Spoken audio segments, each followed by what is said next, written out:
The Cabin in Laramie. My name is Cassian. This happened when I was a college student, a time when loneliness and anxiety about the future can easily creep into your mind.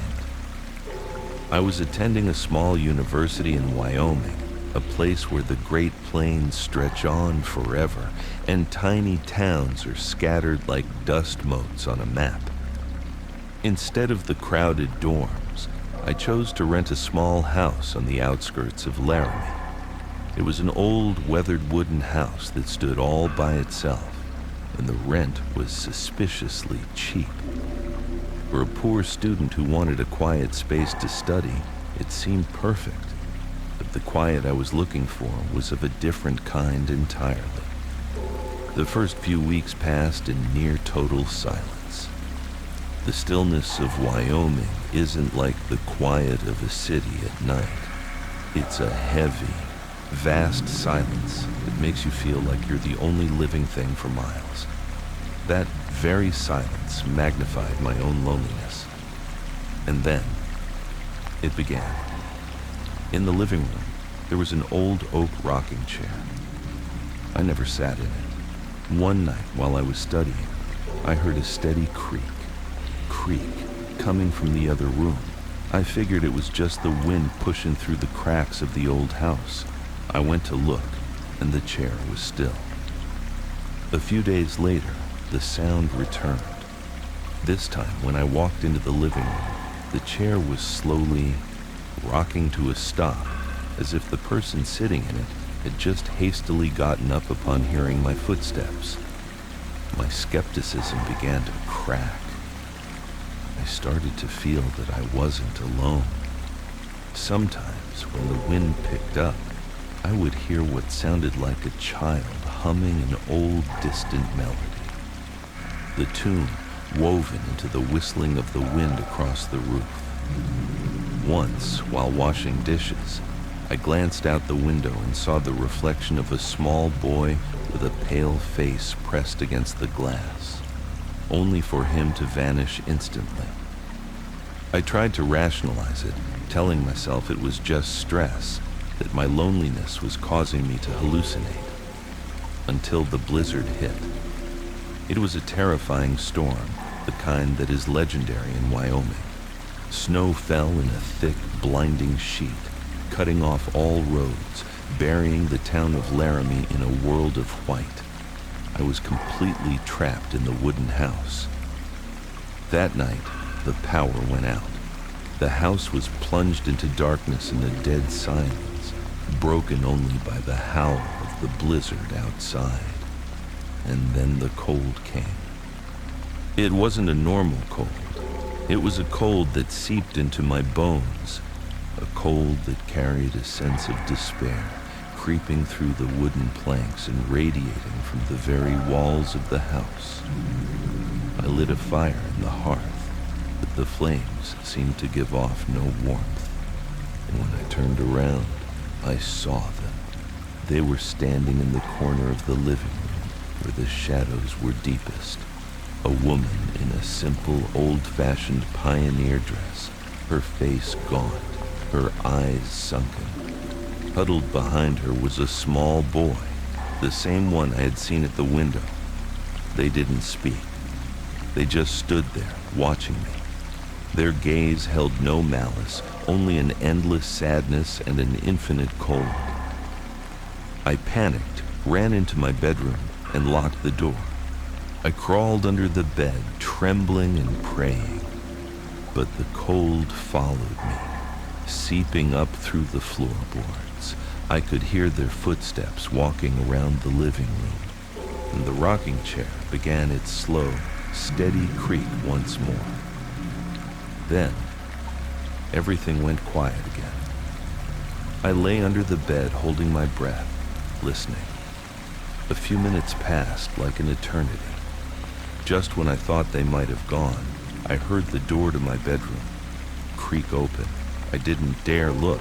I just squeezed my eyes shut. I could feel their cold presence in the room with me, right next to my bed. Then, I felt a small, ice-cold hand gently touch my ankle. I screamed and kicked out. When I opened my eyes, I saw the woman standing over my bed, looking down at me. Her eyes were empty voids. She slowly reached her hand down, like a mother about to tuck in her child. I couldn't take it anymore. I scrambled out from the other side of the bed, threw open the door, and ran out of the house, straight into the blizzard. The next morning, they found me unconscious in a snowdrift, just a few dozen yards from the house. Later, I learned the history of that place. A pioneer family had lived there in the 1880s. During a sudden, violent blizzard, the husband, who had been out hunting, couldn't make it back in time. His wife and their young son froze to death inside that very house after the fire in their hearth had gone out. I had come to Wyoming seeking quiet, but instead, I found a different kind of silence. A cold, eternal silence that was never truly alone.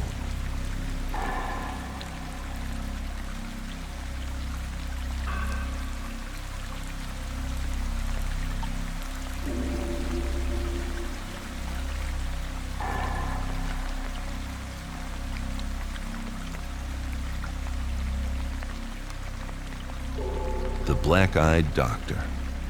My name is Annalise. The story I'm about to tell is a painful one, about the price of negligence and a vengeance that could not be avoided. It happened over a decade ago. I had just gotten married and was pregnant with our first child.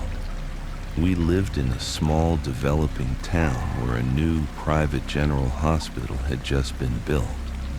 We were told the hospital was an investment by a well-respected retired doctor. His son, Dr. Preston, had just graduated from a prestigious medical school in a major city and had returned to run the facility. Hearing this, my husband's family trusted them completely and advised me to go there for my prenatal care.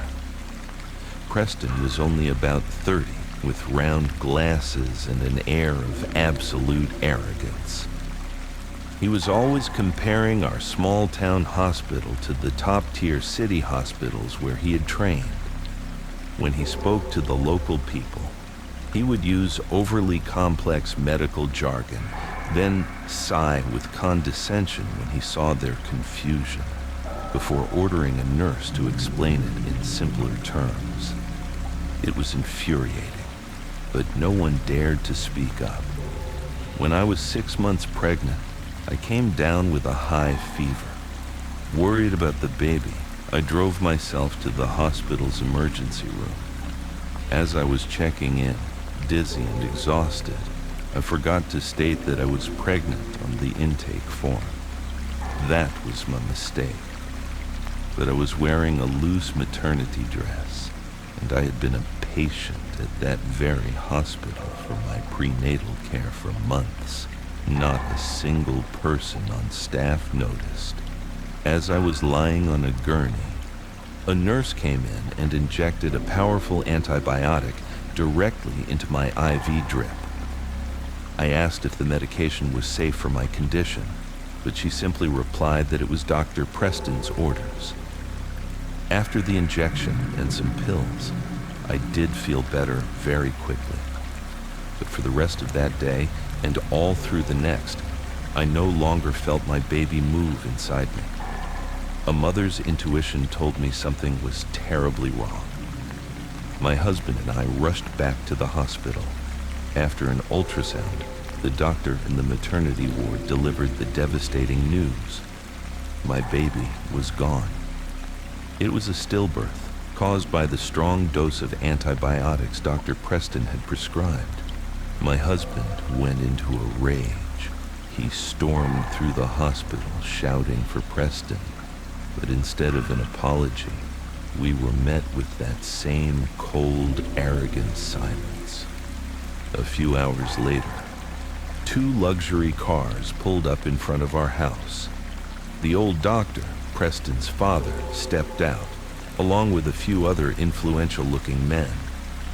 They weren't threatening, but their presence was more terrifying than any threat. They spoke politely, blamed the tragedy on my failure to disclose my pregnancy, and offered a large sum of money to resolve the matter quietly. My in-laws, though heartbroken, were afraid of their power and advised us to accept the offer. But the greatest pain was yet to come. They offered to perform the removal procedure for free. I made them promise to preserve my baby's body so we could give him a proper burial. They promised.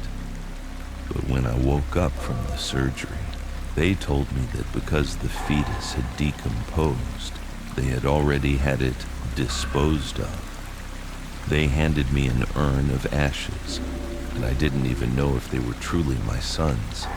They had destroyed the final piece of evidence.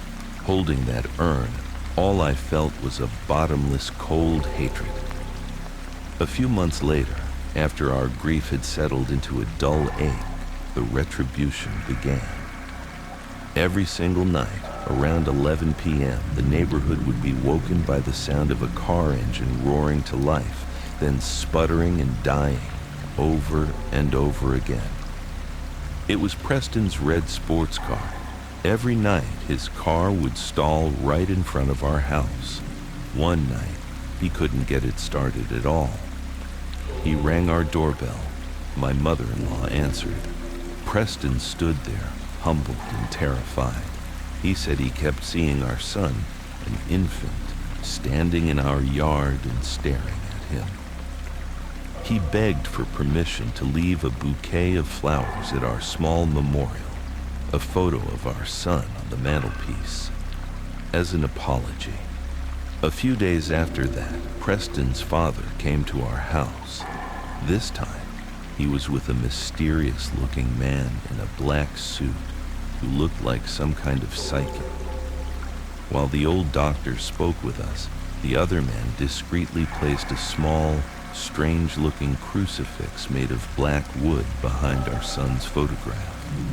After that night, I started hearing a baby crying in the house every evening. A few days later, while dusting the memorial, I found the black crucifix. Our entire family was horrified and enraged. They had not only indirectly killed my son, but now they were using some kind of dark magic to bind his spirit. We burned the crucifix in our backyard. Exactly 1 week later, late at night, a horrific crash shook the entire street. We all ran outside to a terrible scene. Preston's red sports car had slammed into the gatepost in front of our house at an incredible speed. The car was a wreck of twisted metal. Preston himself was lying in a pool of his own blood, dying. I just stood there and watched him take his last breath. When the police and paramedics arrived, they found something strange. Besides the injuries from the crash, Preston's body was covered in countless tiny scratches and bite marks. And most horrifying of all, there were 2 dark black bruises around his eyes, as if someone had pressed their hands over them, blindfolding him right before he crashed. The retribution was not over. Over the next year, the hospital's reputation crumbled. The old doctor, grieving the loss of his only son, lost his edge. He made constant professional mistakes. The hospital lost its credibility and was eventually bought out by the state. His wife, after her son's death and her husband's breakdown, took all the remaining money and left him for another man. The old doctor lost everything: his son, his career, his wife, and his fortune. He ended up in a psychiatric hospital. It was a fitting end. You reap what you sow.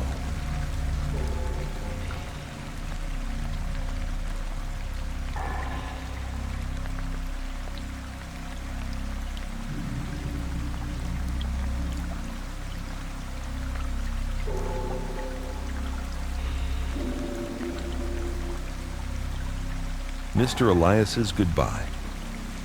My name is Caleb, and this is a story about a neighbor my family will never forget. Our family lives in a small town in Colorado, and next door to us lived a man named Elias. He wasn't a relative, just a neighbor, but to my family, he was closer than blood. Elias was an unusually kind man. He didn't have much and lived alone, but he was always ready to help. From changing a light bulb and watching our house, to picking me up from school when my parents were busy. When I was bullied at school, it was Elias who stood up for me. But the person Elias loved most was my little sister, Abigail, or Abby as we called her. When Abby was just a toddler, Elias would often carry her around the neighborhood. The two of them shared a very special bond. The first thing she'd do when she got home from school was run to find Mr. Elias.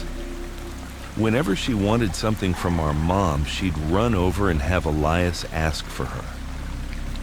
My mother used to say that the love Elias had for our family, especially for Abby, was deeper than that of some of our actual relatives. When I turned 18, I went off to college in the nearby city, and Abby was sent to a boarding school in the same area. Every time I came home to visit, Elias would be the first to come over. He'd cook, grill, and prepare a huge meal, as if I were his own son coming home from a long journey. But then, tragedy struck. I was in a lecture hall when my mother called, her voice choked with tears. She told me that Elias was gone. He had gotten into a fight at a local bar. A group of thugs seeking revenge had staged a car accident. They ran his truck off the road, and he was killed. Dad and I are at home handling the arrangements, my mother said through her tears. Listen, you're closer to Abby's boarding school. This afternoon, can you go pick her up, and then you two can take the bus home together? Everyone is waiting. I was stunned. After hanging up, I rushed to Abby's school. I just told her we were making a surprise trip back home. She looked surprised, then suddenly broke into a joyful grin. Yay! So it's true. I am so happy. What's true? I asked, confused. You won't believe it, Caleb, Abby chirped. I saw Mr. Elias in my dream during nap time today. He came right into my classroom, gave me a hug, and said, Abby, you get to come home and play with me tonight. Be a good girl now. Your mom and dad are already waiting at home, and you'll ride the bus with your brother. Hearing her say that, a cold chill ran down my spine. On the bus ride home, Abby fell asleep again. As we neared our town, she woke up and excitedly told me, Caleb, I dreamed of Mr. Elias again. He told me to remember to buy some cookies for the guests when we get home. My mind was a mess of grief, so I didn't pay much attention to a child's dream. But just as we stepped off the bus, my phone rang. It was my mother. Caleb, have you arrived? On your way home, could you stop by the general store and pick up some cookies? We've run out of snacks for the guests coming to pay their respects. I stood frozen in place. My little sister had clearly seen Mr. Elias in her dreams, and he had been talking to her. When we got to the general store, the owner, a family friend, pointed to a large oak tree across the street. Poor Elias, she said. He died right there, under that tree. They ran his truck into that old oak. I looked over at the tree, a place filled with so many childhood memories of me and Elias. When I turned back, Abby was gone. She had run over and was standing at the base of the oak tree. She was looking up into its branches, talking to someone only she could see. Okay, I'm coming. Mr. Elias, are you coming with me? "Oh, okay, I'll go first and you'll follow." I ran over in a panic and grabbed her hand. "Who are you talking to, Abby?" "I'm talking to Mr. Elias," she answered innocently. "He's sitting on that branch up there. He asked why I was so late and told me to hurry up and bring the cookies home for the guests." "But Caleb, why does Mr. Elias have scratches all over him? Did he fall out of the tree?" I couldn't speak.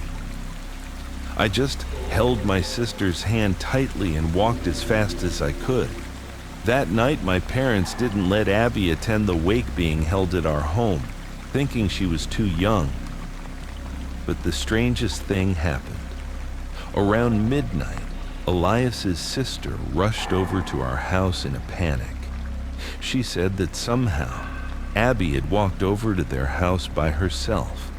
She was sitting right next to the casket, meticulously lighting small prayer candles in glass holders. When we rushed over, she was still there, calm and focused, lighting one candle after another. "Honey, why aren't you in bed? How did you get here?" my father asked. Abby replied matter-of-factly, as if she were an adult. "I was sleeping, and Mr. Elias came and woke me up. He said he was cold and asked me to come over and keep a little light on to keep him warm." She pointed to the casket. "Mr. Elias is sleeping in this bed. He said it's very dark and cold in there. He told me to light the candles so he could sleep better." Our family and Elias's relatives stood there, stunned. "Aren't you scared, honey?" my mother asked. "No," Abby said. "Mr. Elias isn't dead. He said that tomorrow people are going to take this bed and bury it in the ground. And from the ground, there's a path for him to go up to the sky to meet his own mom and dad. He's very happy." We all knew that Elias was an orphan, but that was something an adult knew, something a child like Abby could have no way of knowing. That night, no one had the heart to take Abby home. My parents and I stayed, taking turns sleeping on a sofa to watch over her. She sat there, patiently lighting candles until the sun came up, occasionally whispering to her departed friend. The next morning, during the funeral procession, Abby didn't cry. She just walked behind the casket, waving and smiling, as if she were seeing a dear friend off on a long journey. Years later, as Abby grew up, her memories of that night began to fade. She no longer remembered sitting by a casket lighting candles or talking to an invisible friend. She only remembered Mr. Elias as a wonderful part of her happy childhood. Perhaps Elias's spirit, in its great love for her, didn't want to leave her with any sad memories. He returned, not to haunt, but to say one final goodbye to the little girl he had loved most in the world.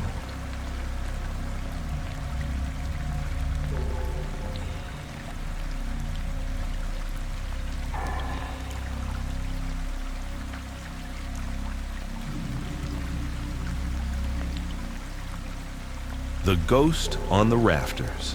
This story comes from Mike. At the time, Mike was working general labor for a small auto parts workshop in Detroit. When he first started, the shop was expanding incredibly fast. Orders were doubling every month. After just a few months, the main workshop couldn't hold the finished products. The owners, Mr. and Mrs. Henderson, decided to rent a new warehouse. This warehouse was in a rough area. To get to it, you had to walk through a decaying, low-income housing project, follow a filthy canal, and pass a large, stagnant pond. The warehouse itself was an old corrugated metal building, huge and isolated. Mike just worked the assembly line. He wasn't part of the crew moving stock. But he started hearing whispers from Chris and Ben, the two guys who ran inventory to the warehouse. They complained to the owners. "Sir, something's weird in that warehouse. We were stocking shelves and heard this deep coughing from the back. We went to check, and the cough came from the front." Then, whole pallets of product just fell over. They were stacked perfectly.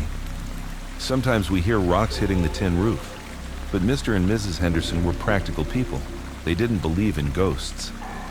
"Get back to work," the wife snapped. "I don't want to hear this superstitious nonsense. If you can do the job, do it. If not, I'll hire someone else. Don't start rumors and scare the other workers." Threatened with being fired, Chris and Ben shut up. From then on, every time they had to go to the warehouse, they were in and out as fast as possible, muttering prayers. A month later, the workshop expanded again, needing workers to stay overnight. The owners decided to use the warehouse. They had drywall partitions put up, turning a corner of the warehouse into a bunkhouse for the crew. Right at that time, Mike had a huge fight with his family and needed to move out. When he heard he could live in the warehouse for free, he immediately asked for a spot. "Sure, kid," the owner said, "but I'm not building you a private room. I'll give you a bunk bed and a fan. You can hang a curtain." Mike agreed instantly. So the new life began. In the morning, Mike and the crew would walk the half-mile from the warehouse to the workshop. At night, exhausted, they'd walk back. For the first few weeks, they were on mandatory overtime, working from early morning until 9 or 10 at night. When the shift ended, the whole crew was like a pack of zombies, dragging themselves back through the dark, run-down neighborhood. Walking past the large, stagnant pond next to the warehouse, Mike, who was walking in front, heard a sound. Splash, slosh. He looked down. In the dim streetlight, he saw the silhouette of a man wading in the pond. The water was disgusting, full of trash, about waist deep. "Jesus," Mike said to the guys behind him, "what kind of freak is wading in that crap at 10 o'clock at night? He'll get an infection." The other guys looked. "Where? I don't see anyone." "You're tired, Mike. You're seeing things. Let's just get back." They pushed Mike along. He kept looking back. He saw the man wasn't looking for anything. He was just walking, pushing the water aside, walking straight toward the corrugated metal wall of their warehouse. Weird, Mike thought, and went inside. Everyone was too tired for anything but a shower and sleep. The warehouse became dead quiet. Mike lay in his bunk, about to fall asleep. He heard it again. Slosh, squelch, right outside the wall, just behind his head. Is that guy still out there? It's been an hour. Mike got up, annoyed, and went to the warehouse door. The shadow was still there, pacing back and forth, sometimes reaching up to touch or scratch the metal siding. "Hey!" Mike yelled. "What the hell are you doing? People are trying to sleep in here." The instant Mike yelled, the figure ducked under the water and vanished. Mike waited for 2 minutes. He never saw him come back up. Freak. He went back to bed. He told the others in the morning. Nobody believed him. A few nights later, on the walk home, Mike saw it again. "There! John!" he yelled to an older worker. "See? That guy! In the pond again!" John squinted. "Where? I don't see a thing." "He's right there. He's crawling up the wall." Mike was stunned. The soaking wet man was crawling up the side of the corrugated metal warehouse, just like Spider-Man. "John, he's climbing the wall." "You're full of it," John said, annoyed. "A person can't climb a metal wall like a lizard. Come on, let's go." Mike looked back. The wall was empty. That night, everything was quiet. Mike fell asleep. In the middle of the night, he felt a tickle on his back. Scratch, scratch. Damn it, it's that dog, Mike thought. One of the worker couples had brought their mutt buddy. Annoyed, Mike reached his hand down under his bunk bed to shove the dog away. "Get out of here, buddy!" He swiped his hand around. He touched something. He grabbed it. And it grabbed him back. It wasn't fur. It was a human hand, soaking wet, impossibly soft and cold as ice. Mike screamed, yanking his hand back. He jackknifed out of the bunk, looking underneath. Nothing. He looked across the room. Buddy was tied to a post, fast asleep, 30 feet away. Mike looked at his hand. It was damp. He was scared, but too exhausted to stay awake. The next morning, when Mike swung his legs off the bunk, his feet landed in a splash. He looked down. There was a huge puddle on the floor, right under his bed. It wasn't clean water. It was filthy pond water, black full of silt, trash, and bits of algae. The rest of the warehouse floor was bone dry. A few days later, it was the last night of overtime. The boss announced a day off tomorrow. The crew decided to celebrate. They bought liquor and snacks, brought it back to the warehouse, and started drinking. They drank until 11 p.m., and everyone was wasted. Mike said he was so drunk he couldn't even climb into his top bunk. He just passed out on the floor. In the middle of the night, around 3 or 4 a.m., he was woken by a sound. Creak. Scrape. Coming from right above him. He opened his eyes. The warehouse was dark. The sound was coming from the steel rafters in the ceiling, 25 feet up. Who's up there? Mike sat up, his head spinning. He saw a shadow crawling along the 4th rafter. A thief! Mike scrambled to his feet. Hey, who's up there? A thief! Wake up, Chris! Ben! A thief! No one answered. The warehouse was dead silent. The others were passed out cold.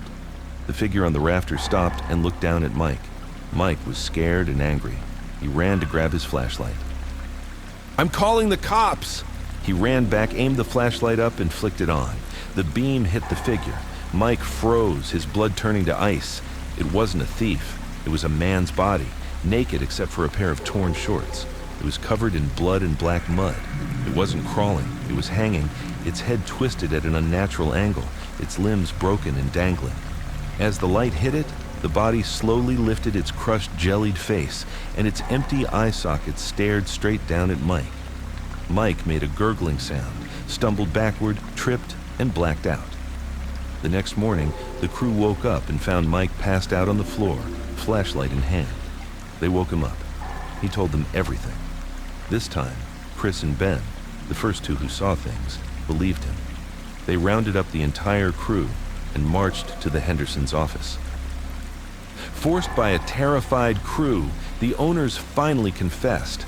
The warehouse wasn't theirs. They were leasing it. The original owner was a notorious Detroit crime figure. His business was entirely illegal, and he was deep in organized crime. Years ago, neighbors had called the owner, reporting a break-in at his warehouse. The owner and his crew showed up immediately.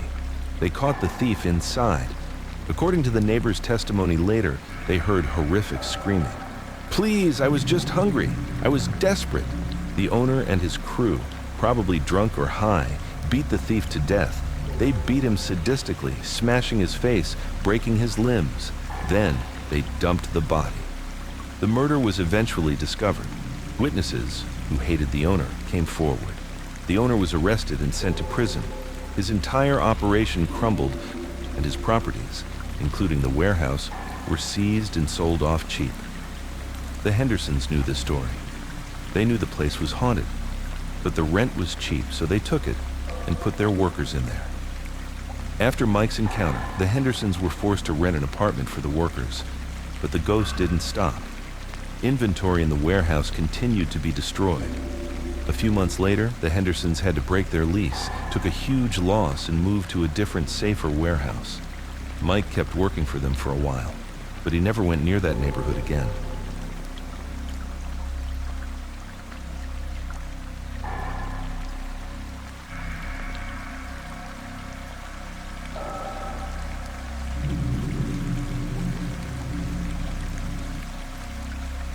Room 601.5. This story comes from Derek. It happened during spring break in 2017. Derek's group, which was 8 people, 4 guys and 4 girls, planned a trip to Myrtle Beach, South Carolina. They had booked a room months in advance at a cheap rate, but a week before the trip, the hotel emailed, canceling their reservation. They lied, claiming a plumbing issue. The truth was, they realized they could sell that same room for 5 times the price to desperate college kids during spring break. The group was furious, but they decided to risk it and drive down anyway, hoping to find a room on the spot. They arrived at Myrtle Beach at noon, and it was a nightmare. Every hotel on Ocean Boulevard had a no vacancy sign. After 2 hours of driving in circles, they were about to give up. Finally, a sympathetic receptionist at one hotel gave them a tip. Try the cul-de-sac at the end of the street. There's an old independent motel back there. No beach view, but it's secluded. They might have a room. The exhausted group walked down the dead-end street. As they approached the rundown motel, the lobby door burst open. Another group of 8 people, also 4 guys and 4 girls, just like Derek's group, came rushing out, dragging their suitcases. They looked terrified. One of the girls in that group was sobbing, a hysterical wailing cry, her face pale. Derek thought, great, they just checked out, we can get their rooms. They went to the front desk. The employee looked up, visibly nervous. Rooms? You should probably try somewhere else. Hey man, Derek cut him off. We just saw that group of 8 check out. Oh, yeah. They did, but the rooms are a mess. We don't care. We can wait, Derek pleaded. We've been looking for 2 hours. What's the price? Well, a room with 2 double beds is $70 a night. No holiday markup. It was too cheap to pass up.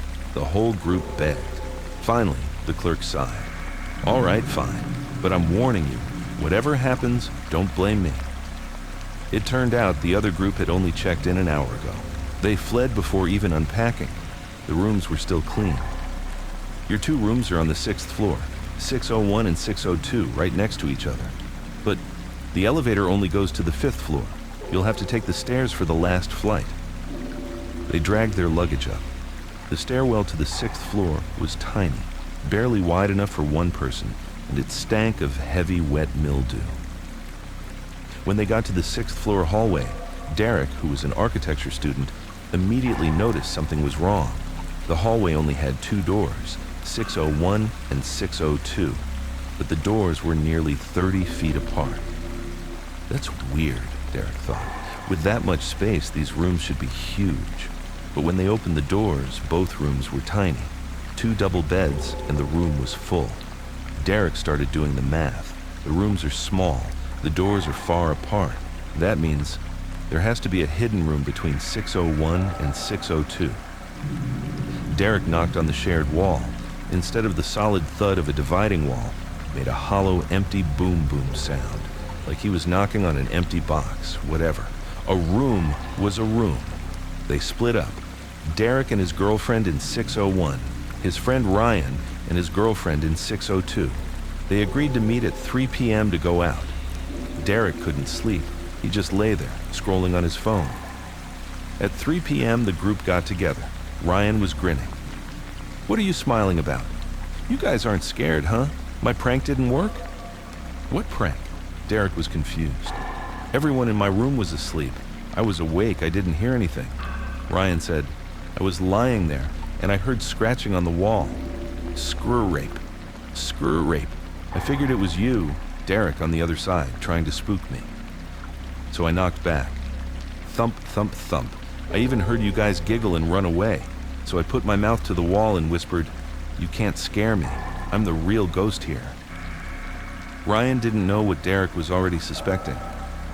I did it 3 times. Every time I scratched, something on the other side scratched back and then laughed. Derek's face went pale. Dude, are you sure you heard that from my wall? Yeah, where else? The clerk said the rooms were side by side, Derek said. I think there's another room between ours. I heard the scratching too, and I heard the giggling right after you knocked. They brushed it off and went to the beach. That night, at 10 p.m., they got back. Both rooms turned on their TVs. They were watching for about 15 minutes when, at the exact same time, both TVs shut off, the screens dissolving into static. Derek went behind his TV to check. The cable cord was unplugged. Weird, he thought. He looked closer.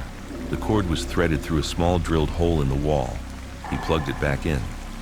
15 minutes later, it happened again. Static. He checked.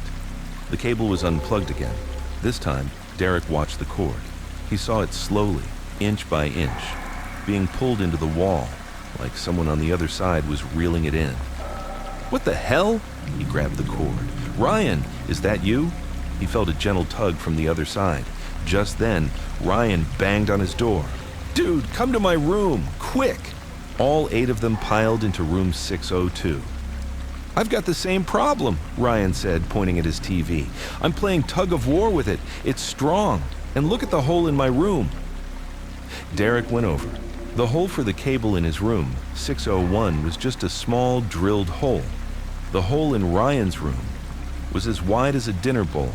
A gust of cold, foul, mildewy air was puffing out of it. "Look inside," Ryan said. Derek, ever the architecture student, was curious.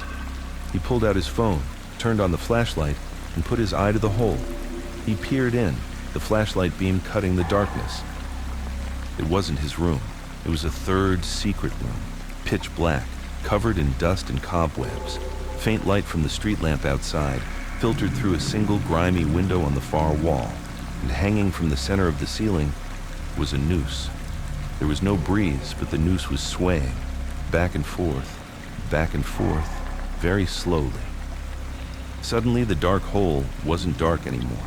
A pale, bloated face with bulging eyes and a long, lolling tongue instantly filled the opening, staring straight at Derek from less than an inch away. Derek screamed, falling backward into his friends. He scrambled away, tripping over his own feet. The face was still there, stuck in the hole, watching them. Then it vanished, and a blood-curdling scream echoed from inside the wall. The scream stopped, and for a brief moment, everything was dead silent. The group held their breath, thinking it was over. But then, immediately its hands began to slam against the thin drywall from the other side. Plaster dust exploded into the room. "It's trying to get through," Ryan yelled. As they all screamed, a hand, dry, purple, and rotting, with long, yellowed fingernails, shot through the hole, extending into the room. It grasped at the air, its fingers clenching, trying to grab whoever was closest. The 4 girls were screaming. One collapsed onto the floor, sobbing into her hands. Another was clinging to her boyfriend, just repeating, "No, no, no!" All 8 of them fled. They didn't pack. They didn't grab their wallets. They left their passports, their luggage, everything. They burst out the door and down the emergency stairs. As they ran down the 6th floor hallway, a final, deafening boom shook the wall between 601 and 602. It was followed by a faint cackling giggle that echoed from deep inside the building. They spilled out into the lobby. The same clerk was at the desk, reading a newspaper. He saw the 8 of them, pale and terrified, and just sighed. "Checking out."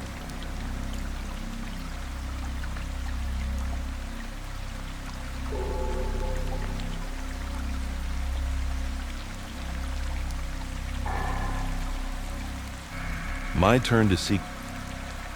My name is Mark.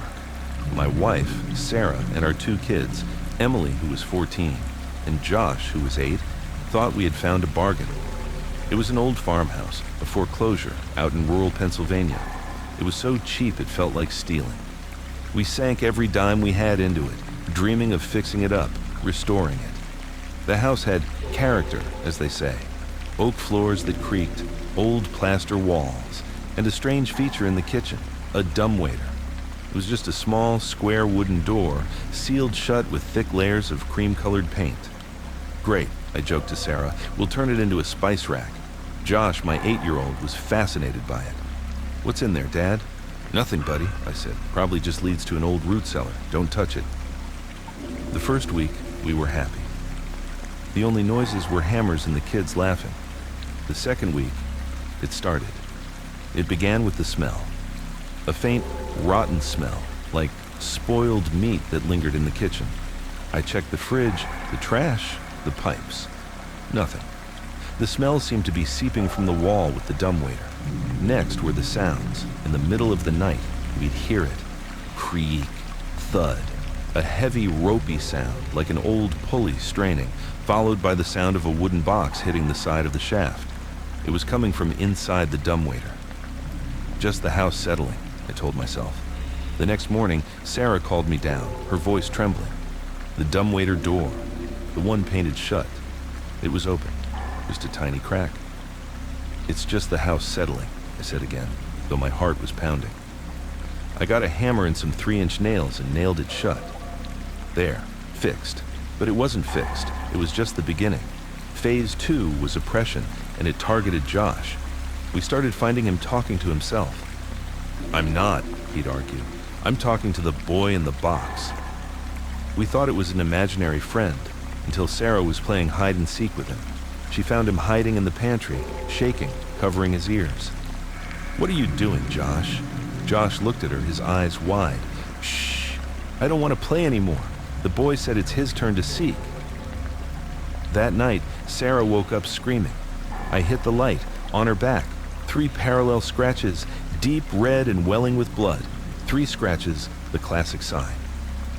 We ran to Josh's room. It was empty. "Josh! Josh!" Sarah screamed, a raw, broken sound of panic. I ran to the kitchen, and I saw it. The dumbwaiter door. The 3-inch nails I had hammered in were sitting neatly on the floor, perfectly straight, as if they had reversed themselves out of the wood, and the dumbwaiter door was wide open. Inside was a black, stinking hole. "He's in there," Sarah sobbed. "Mark, it took him." I grabbed a heavy flashlight. I aimed it down the hole. The shaft went straight to the basement, a place we hadn't entered, a place that was sealed from the outside. At the bottom, I saw the wooden box, and inside the box was Josh. He was sitting with his back to us. "Josh, thank God, you're okay." I reached down, trying to get to him. "Are you hurt, Josh? Say something." He was silent. Then, slowly, he turned around. It was not my son. It was something wearing my son's clothes. Its skin was pale and cracked like old porcelain. And its eyes, oh God, the eyes.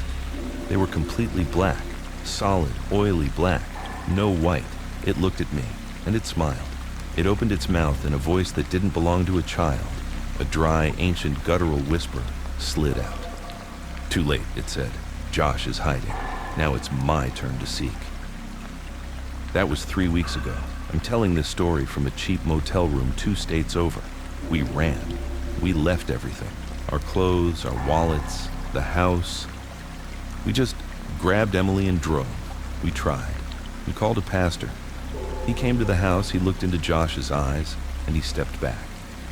He said, "This thing is too strong." He told us to just leave. We're running. But I don't think we got away. Because last night, Emily, my daughter, was sleepwalking. I found her standing in the corner of the motel room, facing the wall, and she was whispering, talking to the air conditioner vent.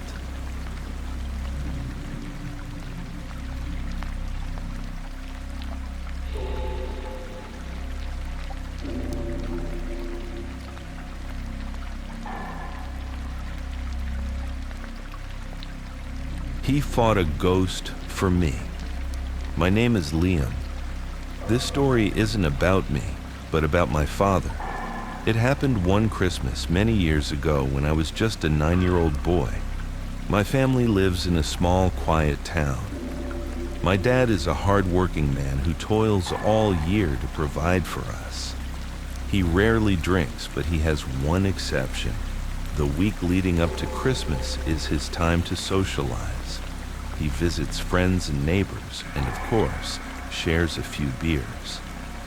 My mom didn't mind because she knew how hard he worked all year, but she had a quiet rule. Around 9 p.m., she would send me to go get him.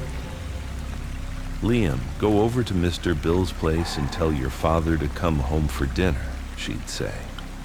And it always worked. My dad, no matter how much fun he was having, couldn't bear to make his young son wait for him out in the cold. He'd finish his last beer, and the 2 of us would walk home together. But the night of December 23rd was different. I got to Bill's house at 9 p.m. like always, but my dad, perhaps because the holiday spirit was especially strong, just wouldn't leave. I waited, pleaded, and whined, but he kept putting it off.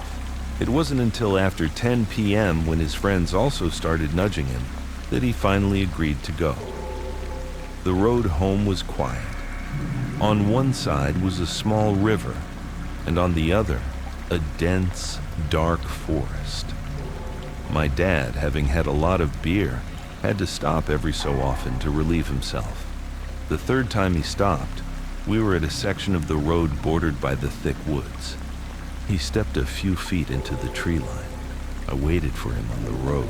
Suddenly, I heard him muttering to himself in the darkness. Oh, thank you. Yes, that's my son. My wife sent him to get me. His voice was polite, like he was making small talk with a neighbor he'd just run into. I peered into the woods, but besides the silhouette of my father, I couldn't see anyone else near the tree he was looking up at. A moment later, his tone changed completely. What? No, he said loudly.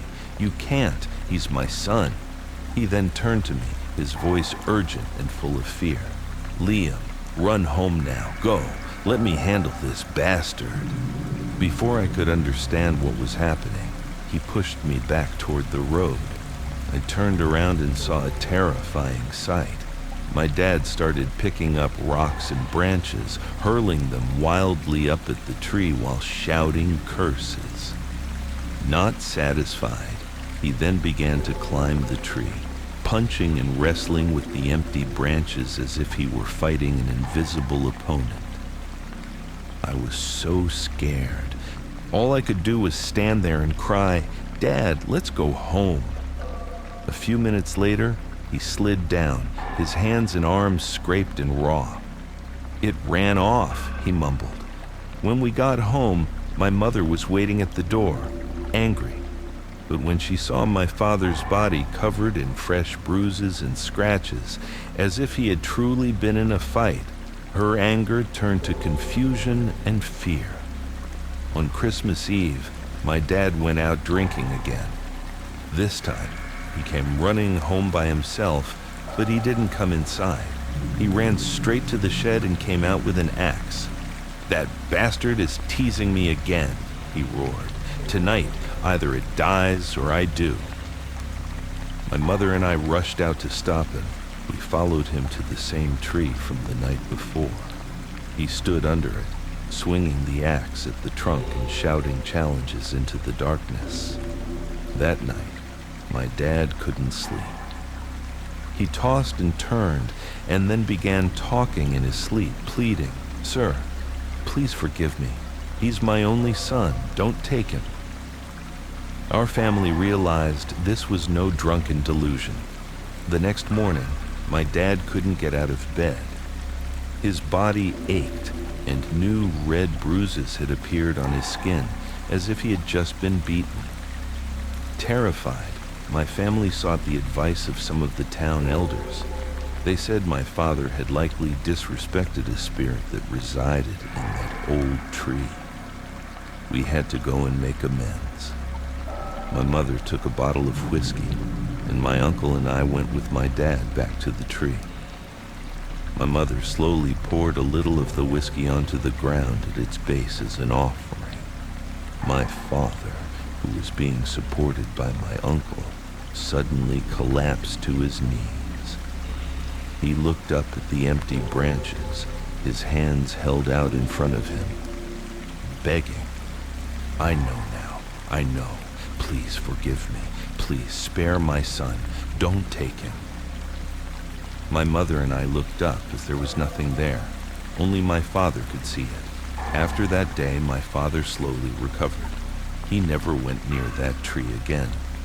The people in our town say it was just a wandering spirit, resting in the tree for the holidays before moving on. But for my father, and for me, it was a lifelong reminder that there are unseen boundaries in this world that mortal men should never, ever cross.